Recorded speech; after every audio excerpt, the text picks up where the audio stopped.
देखिए बेटा, accounting equation होता क्या है, liabilities plus capital equal to assets. ये एक इक्वेशन है जिसको अकाउंटिंग इक्वेशन बोला जाता है, और ये वाली इक्वेशन आपकी लाइफ टाइम आपके काम आने वाली है। यानी जब भी आप आगे बढ़ते जाओगे तो आपके काम आएगी। ठीक है बेटा, तो ये ध्यान रखना। और ये बैलेंस शीट की इक्वेशन होती है। ये जो इक्वेशन है इसको बैलेंस शीट की इक्वेशन भी बोला जाता है। तो बैलेंस शीट की इक्वेशन है आपकी liabilities plus capital equal to assets. मान लीजिए मैं वेदांत का बिजनेस स्टार्ट कर रहा हूँ। जब वेदांत ने अपना बिजनेस खुद स्टार्ट किया, और कोई भी एक शॉप ले सकते हैं जो वेदांत चाहते हैं कि भाई मैं ये वाला बिजनेस स्टार्ट करना चाहता हूँ, उसी बिजनेस के ऊपर हम अकाउंटिंग इक्वेशन को लेके चलेंगे। जो भी ट्रांजेक्शन हम करेंगे उसके कम से कम दो इफेक्ट पड़ेंगे, ये मैंने आपको बता ही दिया है पहले। दो से ज्यादा भी इफेक्ट पड़ सकते हैं, और जितना भी प्रॉफिट या इनकम आएगी वो सारा कैपिटल में एडजस्ट होगा, और जितने भी एक्सपेंसेस और लॉसेस होंगे वो भी सारे कैपिटल में एडजस्ट होंगे। यानी expenses, losses, income, profits, revenues, सब कुछ कैपिटल में आएगा। बाकी जो असेट और लायबिलिटी वो असेट और लायबिलिटी में आएंगे। तो इसका फॉर्मेट कैसे बनता है वो देखिए बेटा।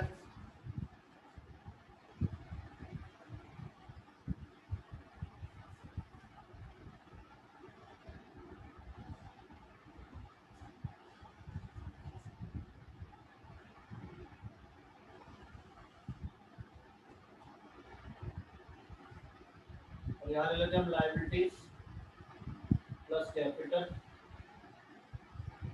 और यहाँ ले लेते हैं असेट्स।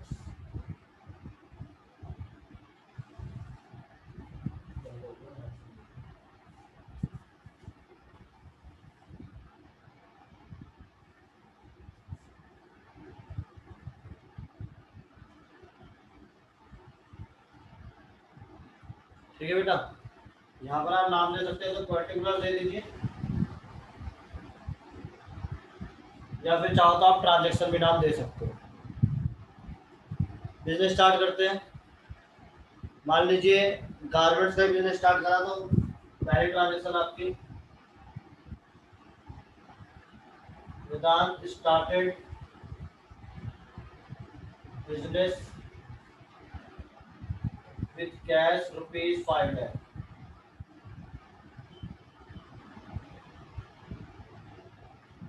5 लाख रुपए का बिजनेस शुरू करा वेदांत ने। अब हमें बिजनेस के पॉइंट ऑफ व्यू से सोचना है कि बिजनेस को क्या मिला। ठीक है बेटा, तो अगर वेदांत ने 5 लाख रुपए से बिजनेस स्टार्ट किया तो बिजनेस में एक तो पैसा मिल गया कैश 5 लाख रुपए, और साथ में लाइबिलिटी यानी कैपिटल भी बढ़ गई, क्योंकि मालिक है वेदांत। तो ओनर जब पैसा लगाता है उसे कैपिटल बोलते, तो 5 लाख रुपए तो कैपिटल में आ गए मेरे प्लस में, और कैश मेरी असेट्स होती है तो असेट्स में आ गए 5 लाख। तो ये दो इफेक्ट पड़ेंगे। अब मैं वेदांत से पूछता हूँ, वेदांत बताइए इसके बाद आप क्या करना चाहते हो बिजनेस में, नेक्स्ट ट्रांजेक्शन क्या चाहते हो आप, जो आप बोलोगे मैं वो करूंगा।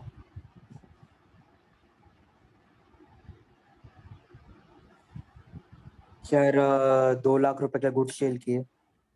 2 लाख रुपए की गुड्स परचेज कर लेते हैं। Goods purchase for ₹2 lakh, of ₹2 lakh, उधार या नगद? सर उधार। उधार खरीदते हैं। फिर भैया नया नया बिजनेस है, 5 लाख पड़े रहेंगे तो सही है, उधार खरीद लेते हैं। ठीक है बेटा, उधार खरीद लेते हैं, कोई प्रॉब्लम नहीं है। Goods purchase of ₹2 lakh from Mahi को ले लेते हैं, माही से लिया आपने ऑन क्रेडिट। 2 लाख रुपए के गुड्स आपने माही से उधार खरीदे बेटा। अब अगर माही से आपने उधार खरीदे तो आपको क्या मिला, यानी बिजनेस को क्या मिला? भाई आप सर किससे उधार लाइबिलिटी। सामान लाते हो, सुनिए, अगर आप किससे उधार सामान लाते हो तो क्या होता है, उधार सामान आप लाए तो 2 लाख रुपए का सामान आ गया आपके पास, जिससे हम स्टॉक का नाम देखें, 2 लाख रुपए के स्टॉक आ गए। और साथ में आपने उधार लिया है, उधार का मतलब लाइबिलिटी, आपको आगे चल के देना पड़ेगा 2 लाख रुपए। तो 2 लाख यहाँ पे आएंगे। अब जब भी 2 ट्रांजेक्शन जाते हैं तो उसके बाद न्यू इक्वेशन बनती है। तो अब न्यू इक्वेशन बनेगी, ये बनेगी बेटा न्यू इक्वेशन।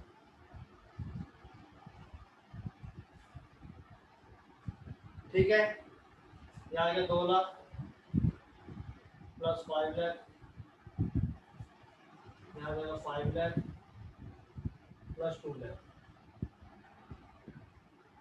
जो भी न्यू इक्वेशन होगी वहां पर आप जिसको ध्यान देना है कि जो दोनों साइड का इक्वल है वो बराबर होना चाहिए, यानी liabilities plus capital is equal to assets होनी चाहिए। तो यहाँ पर 7 लाख है और यहाँ भी 7 लाख है, तो अभी तक आपका सही है। इसके बाद नेक्स्ट ट्रांजेक्शन करते हैं बेटा।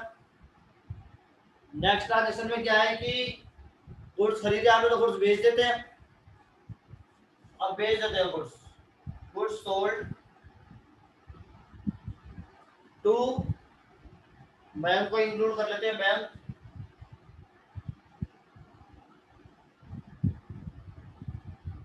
Of rupees 50,000, costing rupees 30,000। उधार बेचे नकद बेचे, विधान बताओ। सर उधार बेचते हैं। उधार बेचेंगे, ठीक है। उधार खरीदे उधार ही बेचना चाहते हैं। Goods sold to bank of rupees 50,000 on credit. उधार बेचे आपने 30,000 रुपए वाले गुड्स 50,000 रुपए के, किसको? बैंक को। देखिए अगर 30,000 रुपए के गुड्स आपने 50 में बेचे हैं तो आपके गुड्स चले गए 30,000 रुपए के, तो ये माइनस हो जाएगा, स्टॉक आपका कम हो गया, आपने बेच दिया। और आप पे 50,000 रुपए फ्यूचर में आएंगे, अभी आपने आएंगे पैसे क्योंकि आपने उधार बेचा है, तो फ्यूचर में आएंगे तो असेट्स, इसलिए वो डेटर के नाम से आएगा बेटा। और 20,000 रुपए का आपको फायदा हो गया, जो फायदा ये मिलेगा ओनर को, तो यानी कैपिटल में। अब आपकी फिर 2 ट्रांजेक्शन हो गई, तो न्यू इक्वेशन, यानी पहले स्टार्टिंग में 2 ट्रांजेक्शन के बाद आएगा, फिर आपका हर सिंगल ट्रांजेक्शन के बाद आता रहेगा न्यू इक्वेशन। तो इसका मतलब आप हर सिंगल ट्रांजेक्शन के बाद पता लगा सकते हो कि मैंने सही करा या नहीं करा। चलिए बेटा न्यू इक्वेशन,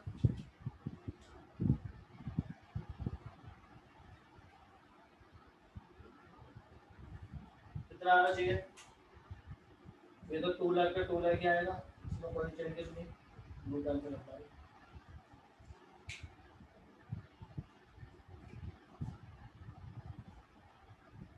प्लस ये हो गया आपका 5,20,000, ये आपका 5 लाख, ये 170 और ये 50,000, ये हो गया आपकी। ठीक है बेटा, आप क्या करते हैं बताओ? फर्नीचर खरीदे नगद, कुछ दुकान में फर्नीचर लगा ले। हाँ सर। चलिए बेटा नेक्स्ट ट्रांजेक्शन है परचेज फर्नीचर।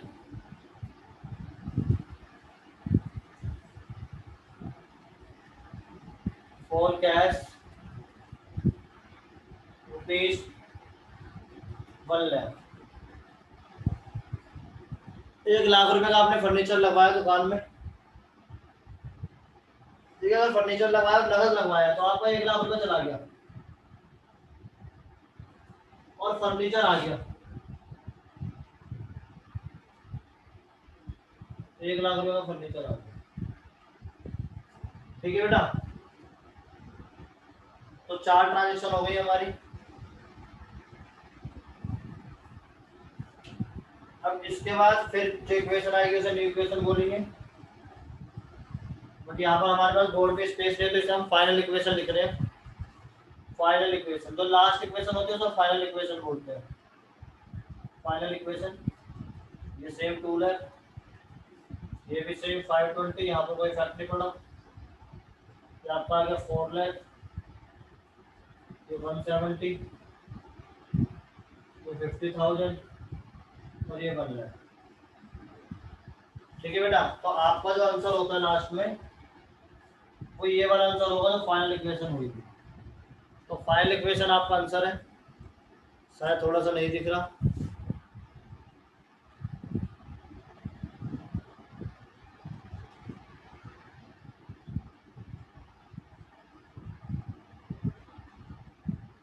मेरा कैमरा ना रिपेयर होना गया, दूसरा वाला ना, वो आ जाएगा तो फिर आपको प्रॉब्लम नहीं होगी।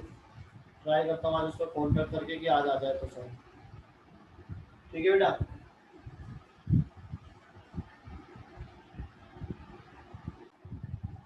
तो ये बेटा एक और क्वेश्चन बनाते हैं और कंटिन्यू करते हैं। थोड़ा सा टफ करने की कोशिश करेंगे। हम नाम ले लेते हैं मैम का।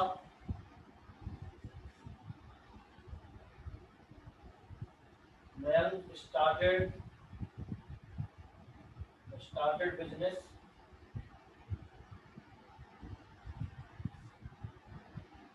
With cash and furniture. With cash and furniture rupees 3 lakh and 50,000 respectively।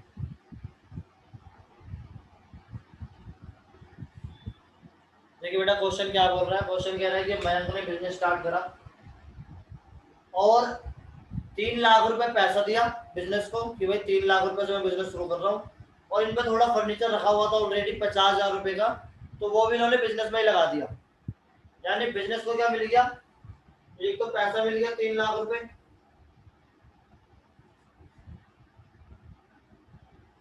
और साथ में फर्नीचर मिल गया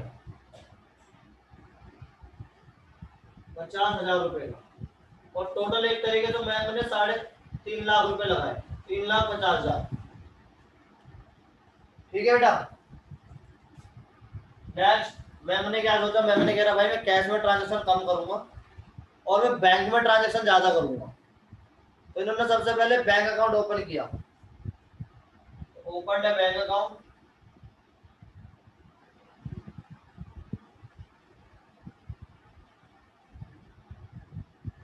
विथ डिपॉजिटेड डेबिट डिपॉजिट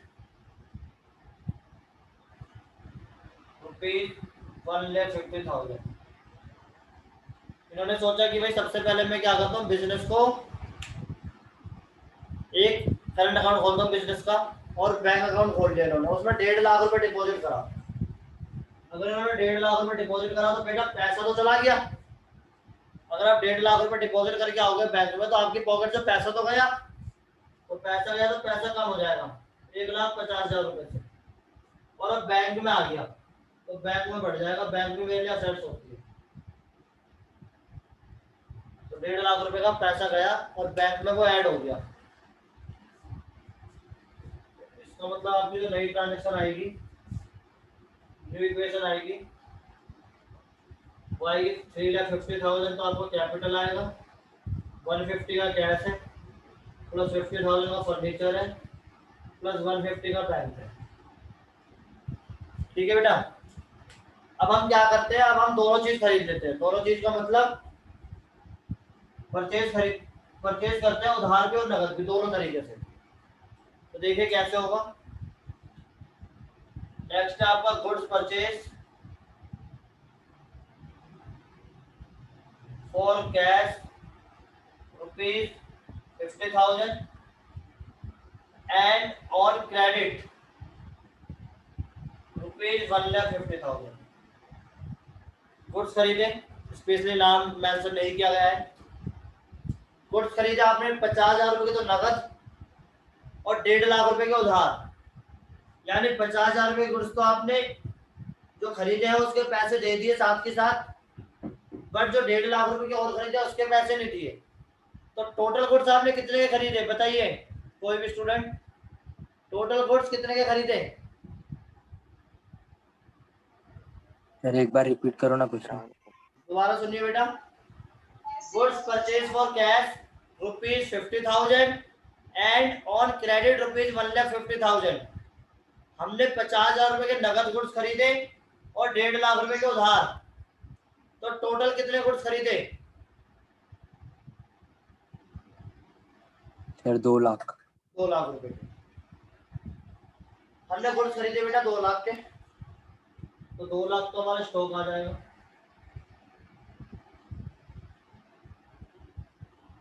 क्या हमारा पैसा गया है कुछ? पैसा गया है? सर 50,000 50,000 50 हजार रुपये चले भी गए बेटा, क्योंकि 50 हजार का नगद खरीदा है और 1.5 लाख रुपए का भी उधार है। तो 3 इफेक्ट पड़ रहे हैं, इसके ध्यान रखना। कैसे? आपने जो गुड्स खरीदे हैं उसमें 50 हजार रुपए के नगद है जिसमें पैसा चला गया, और 1.5 लाख रुपए के उधार है जो अभी देना बाकी है। इसके अलावा टोटल गुड्स आपके 2 लाख के थे। तो आपकी न्यू इक्वेशन क्या आएगी आपकी?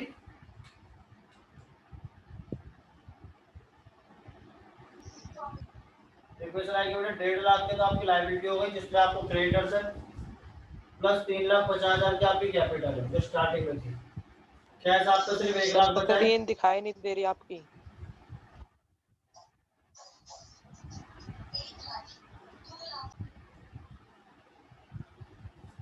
तो फर्नीचर 50,000 का, 1.5 लाख रुपए का बैंक और 2 लाख रुपए का स्टॉक, क्या आएगा? ठीक है बेटा। इसके बाद नेक्स्ट है आपका, और क्या करते हैं, गुड्स को बेच के उधार और नगद दोनों। Goods sold costing rupees 50,000 for cash and costing rupees 1 lakh on credit. Goods बेचे हमने 50,000 रुपए के नगद, मतलब 50,000 रुपए वाले नगद और 1 लाख रुपए वाले उधार। बोथ सेल्स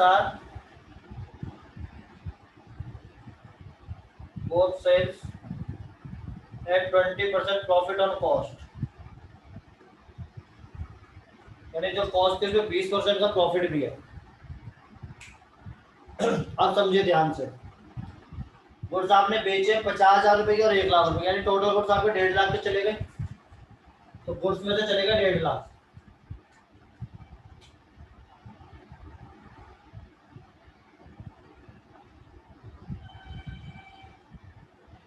एक 1,50,000 गुड्स चले गए।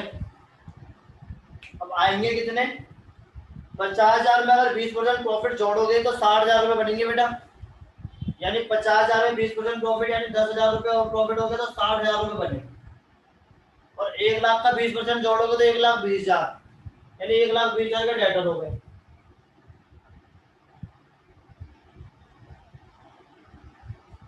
यानी 1.5 लाख रुपए वाले गुड्स आपके टोटल 1,80,000 रुपए में गए, 60,000 के नगद और 1,20,000 के उधार, यानी आपको जो फायदा हुआ वो 30,000 का हुआ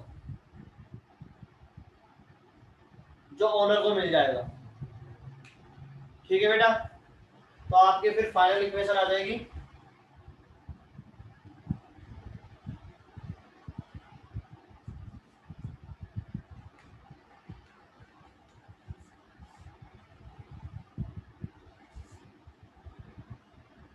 तो 1,50,000 plus 3,80,000 plus 1,60,000 plus 50,000 plus 1,50,000 plus 50,000 plus 1,20,000, तो टोटल बन गया आपका 2 लाख, 7 लाख, 8 लाख, सॉरी 1.5, 2.5, 3, 70, 470, 5, 5,30,000 आएगा टोटल। ठीक है बेटा, फाइनल इक्वेशन कर दी मैंने, तो क्वेश्चन कंप्लीट। चलिए बेटा एक और क्वेश्चन ट्राई करते हैं, और स्टार्ट करेंगे बिजनेस। नाम लिखा Ramesh started business cash ₹1 lakh, stock ₹50,000, furniture ₹20,000। ठीक है बेटा, 3 चीज का बिजनेस स्टार्ट किया उसने, cash, furniture and stock. Cash, furniture and stock आपके पास पहले आ गई। तो देखिए बेटा, कैश में आपके पास कितने रुपए से स्टार्ट कर रहा है? 1,00,000 रुपए से। फर्नीचर है 20,000 रुपए का, और स्टॉक है 50,000 रुपए का। एक टोटल बिजनेस को स्टार्ट करना है 1,70,000 से, जिसके 3 पार्ट है। 1,70,000 के अंदर कैश भी है, स्टॉक भी है और फर्नीचर भी है। ठीक है बेटा, चलिए नेक्स्ट। उधार कुछ खरीदते हैं थोड़े से, इस बार उसको पेमेंट भी करेंगे। अभी तक हमने उधार खरीदे लेकिन पेमेंट नहीं करे। तो goods purchase on credit ₹30,000। Goods खरीदे आपने 30,000 रुपए के उधार, तो 30,000 रुपए के गुड्स आ गए बेटा, और 30,000 रुपए के आपने उधार खरीदे तो उधार आएंगे।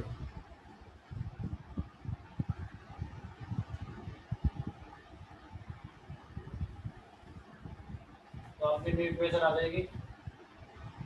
अब तो मेरे को ब्लू मार्कर से लिखने की रिक्वायरमेंट नहीं है, शायद आपको समझ आ जाएगी ऐसे ही। न्यू इक्वेशन आएगी बेटा आपकी 30,000 प्लस 1,70,000। यहाँ पर आएगा आपका 1,00,000 प्लस 20,000 प्लस 80,000। अब आप क्या करो, रेंट पेड कर दो। अभी तक हमने रेंट भी पेड नहीं करा किसी क्वेश्चन में। तो रेंट पेड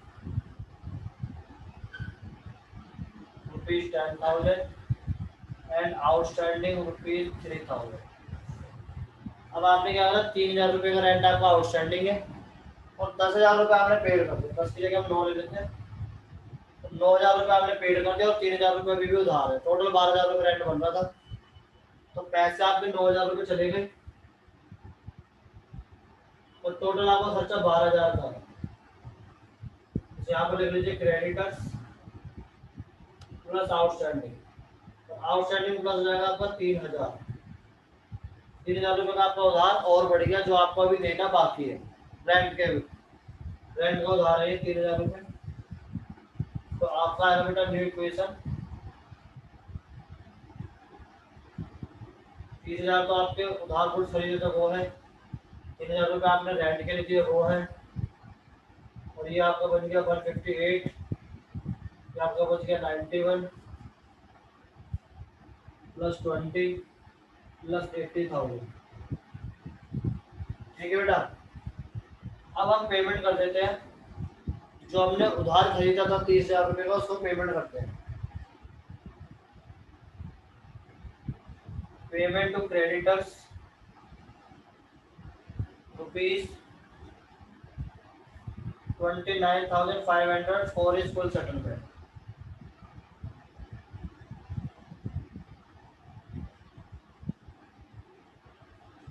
पेमेंट करी क्रेडिटर्स को 29,500 रुपये की, और बोला गया भाई आपको 30,000 देने थे, 29,500 ले लीजिए और अपना हिसाब किताब बराबर कर लीजिए, क्लियर कर लीजिए। अब मैं आपको कुछ नहीं दूंगा ना आपसे कुछ लूंगा।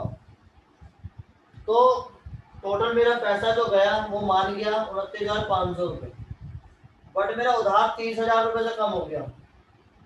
30,000 रुपये का जो मुझे देना था उसको मैंने 29,500 में बना लिया, और वो मान भी गया। तो मेरा 500 रुपये का सीधा सीधा फायदा हो गया। फायदा हो गया तो फायदा मालिक को मिल गया। तो फिर हमारी न्यू इक्वेशन, ये तो कुछ बचा ही नहीं, अब प्लस 3,000 ही बचा यहाँ पर सिर्फ, और ये आपका बचा 157,500, ये आपका बच गया 61,500 प्लस 20,000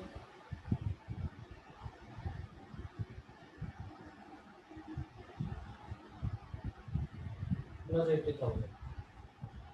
इक्वेशन और ले लेते हैं। डेप्रिसिएशन लगा लेते हैं फर्नीचर पे।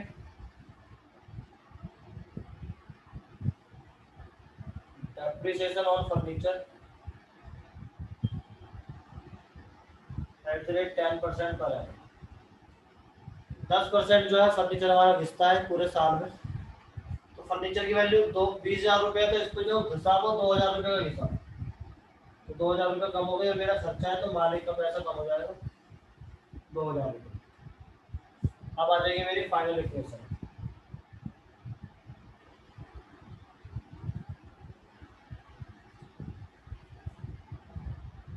3,000 प्लस 150, ये माइनस 2,000 है, 155 500, 61 500 प्लस 18,000 प्लस 80,000। ये क्वेश्चन हमारा इस तरीके से होगा। ठीक है।